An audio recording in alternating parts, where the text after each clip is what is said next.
Hey guys, and welcome back to Love English. I'm Sabrah. It's nice to see you guys again. So today it's a lovely sunny day in the UK. Spring is on the way. I've got some daffodils to brighten up the room. I'm feeling very happy because the nights are getting shorter and the days are getting longer, which always makes me feel happier. And there's more sunshine. Is it the same in your countries? Let me know. Okay, so that's enough of that, guys. Let's focus on the lesson today. So today we're going to be looking all about how to think in English.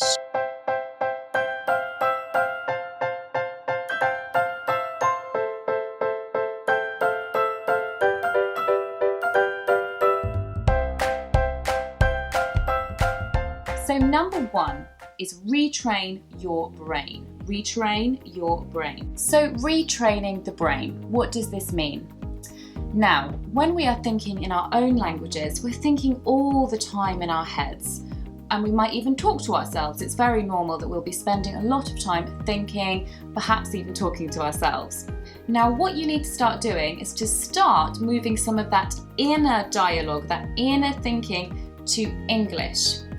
Now, why this is good is because this way you're more prepared to speak, and also you start to think in the structures of English. Because the structures of your own language, in terms of sentence structure, in terms of vocabulary, in terms of the word order of sentences, will be very different to English.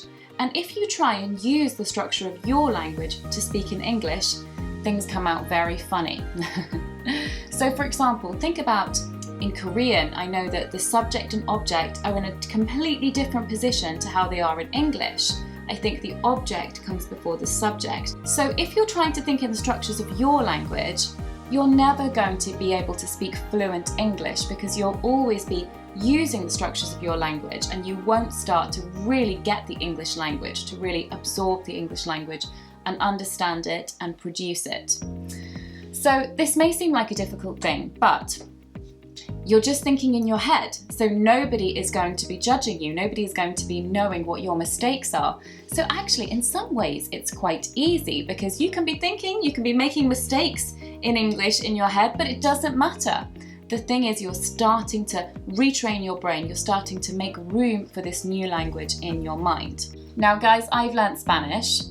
Yo hablo español, pero yo he olvidado mucho porque no tengo mucha oportunidad para practicar. I hope that was correct. So I learned Spanish in the past, and I can promise you that I started to think in Spanish, and after a while I actually started to dream in Spanish, and this was when I knew that my brain had changed, that I'd made space for these new structures, this new way of thinking. Language is a way of thinking, actually, so once you start to change some of your inner thoughts to English, things are really going to start to get easier for you. So one way to do this is to start to think of things that you can do every day where you will think in English. Now you can pick some activities that you might really enjoy doing. For example, when you're alone, walking to work, walking to school, or at the gym, or jogging, but time when you're alone, when you can think in English. Now if you're like, oh, what do I think about? Think about what you need to do, what you need to buy, what you're going to cook that evening, what you want to do in the future. Just start to think about these things in English. I recommend spending 30 minutes a day doing this, and you do have to focus and concentrate because it can be difficult, but the good thing is that you feel very comfortable because you know you're not going to speak, so you don't have to start worrying about making mistakes. It's your time to just start to process the language. So tell me guys, have a try doing this, try choosing one of your daily activities and thinking in English as you do it. And please tell me in the comments if it works. I really hope it does work for you. Now be honest with me, are you one of those students that loves translating? Do you love your dictionary? Do you love your dictionary from English to your own language? Because if so, I'm very sorry, but you're going to have to stop this. This is one of the things that is stopping you from learning English actually, is staying with your dictionary, staying with your own language all the time. So you need to let go of the idea that translation is helping you, because actually it isn't. It's keeping you thinking in your own language. Also, some things don't directly translate. Some things are difficult to translate. There is not the same word in that language, or there's not the same way of expressing that in that language. And actually, sometimes you won't be understood if you directly translate. So sometimes sentences can appear very strange when they've been translated. I actually have a funny story about this, which I'll share with you. So I was teaching a class about 5 years ago, and I told all the students, we were doing the topic of ghosts and supernatural, and all this kind of thing was the topic in class. And I'd given my students the task of writing a ghost story. So off they went and they wrote their ghost story, and I had one story from a student, and he'd written that the person was in a dark room and suddenly he heard a funny noise behind him, and then he felt a tapping on his backside. Now what he really meant to say was that someone was tapping him on his back, but something had been mistranslated, and backside in English means bottom. So a ghost tapping you on the bottom is quite strange and very, very, very funny. So I remember laughing with my colleagues about this. So things don't always translate directly. Another example of this would be that sometimes there isn't even the word. For example, in Italian, there are 3 different ways to express loving someone. There is ti voglio bene, which is like to care for you, but also to love, perhaps the earlier stages of love. Then there is ti amo, which is romantic love, strong romantic love. There is also te adoro, which is I adore you. So we have these 3 different stages. Now in English, we really only have like very much, and love. We don't have these different stages. We don't have ti voglio bene or te adoro. So there might not even be the word you're looking for that you want to translate from. So stop translating, guys. What you need is an English to English dictionary. So the word will be explained for you in English. Usually this will be in simple English, and this will help you to understand how the language works. So other ways to avoid translation are to read more English, to listen to more English, obviously to speak more English, and this way you will start to absorb English, its structures, the words we use in certain situations, rather than relying on directly translating and using that dictionary as your way into English. It's not the way, guys. No more translating. Number 3, be creative. Now, when we are creative, we actually learn a lot better because our brains are being entertained, they're having fun, and we will remember things better. We'll have a positive connection with what we are learning, and if something is positive and we've enjoyed it, we are more likely to remember it. So when I say be creative, I mean make funny sentences in your head using English. It doesn't always matter if the grammar isn't perfect. Just try and start thinking in it and making yourself laugh. I did this with Spanish.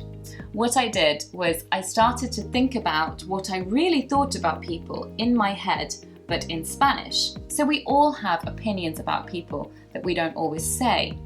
Our parents might be annoying us, might be difficult. Our partners might be difficult. Our students, our friends, our colleagues. And in our head, we are all always thinking our thoughts about them, but of course we don't always say these. So you can start to have your inner dialogue about what you really think in English. Now I did this in Spanish because it was funnier for me actually to do this. So I started to think, how could I describe that person in Spanish? They're a difficult person, or oh, they're a person that I don't trust, or oh, they're a person that's really boring, or I wonder which animal they'd be. It really helped me to learn things like animals, colours, all the basics, but also vocabulary to describe people and things like that. So have a try of being creative with the language, every day trying to think something funny for yourself in English. This will help you develop a positive connection. So number 4 is one that I've talked about before when I did a lesson on learning vocabulary, which you can watch there if you haven't already. So it's an easy one, but it's a really good way to help you remember things and to think in English. And it is to label objects around the room with something like post-its with the names of the things in English. You can also put lists up of things you want to learn, for example, kitchen items in the kitchen, bathroom items in the bathroom. You could even put lists up of vocabulary for IELTS. For example, verbs to describe changes, academic words, things like that.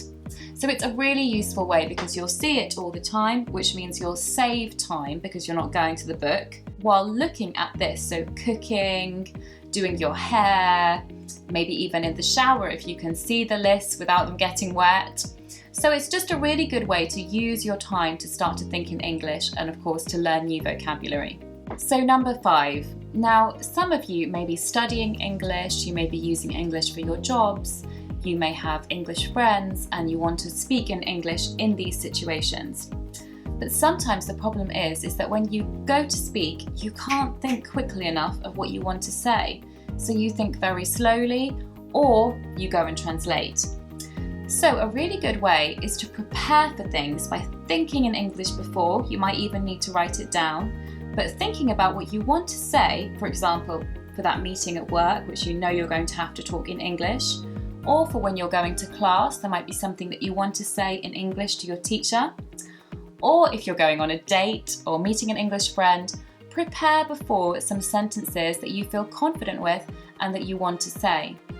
If you've thought about them in English, they are more likely to be correct and natural than going to translate or trying to think in the moment, because that can be quite difficult. So think in English before and prepare for situations so that you're ready to speak in English. This is very useful, guys, if you're going to do a business meeting and things like that. I know that a lot of business is conducted around the world now in English, and if you're translating, as we said earlier, it might not be that you're saying things correctly. So try to think before what you're going to say and even try saying it. You can record yourself saying it, practice saying it, so that you're ready to go and say that at the meeting or with colleagues in English. Number 6, last one, we're nearly there. I hope you've been doing lots of thinking in English as we've been going through this lesson. It is to listen to English music. Have it on in the background when you're going for a run, you're doing exercise, you're cooking, put on English music. And this will help you to actually start to think in English, because music is something that stays in our heads. How many times has a song been in your head and you've wanted to get rid of that song? You've wanted that song to stop playing in your head. Happens to me all the time. So if this happens in English, it's a good thing. You're thinking in English. There's lots of English songs which are very catchy. Catchy means that you can't stop thinking about the song, you can't stop singing it in your own head. It's very easy to get in the brain. So perhaps some pop songs, things like that, they are usually very catchy. I recommend Ed Sheeran. I really love Ed Sheeran. I think he's a great singer. So pick some English singers and English albums, put them on in the background and just have a listen and see how it makes a difference of how the English words will start to go in your head. Right guys, they were my 6 tips on how to start thinking in English. Please try these tips and techniques and see if they help you. Leave a comment below and tell me if you managed to think for 30 minutes in English. What activities did you choose to do while you thought in English? Perhaps you can also leave some recommendations of songs that have helped you to think in English and that you've enjoyed listening to. Or if there's any other techniques you want to share with me and share with other students, then please leave a comment and tell us about that. Don't forget, you can find us on social media on Facebook, Snapchat, Twitter and Instagram. Guys, also remember to subscribe to Love English. Click that red button, click, so that you don't miss a Love English lesson. Thank you so much for watching, guys, and we'll see you again on Love English. Bye-bye. Do you think in English? I think you just think about food. Do you think in English?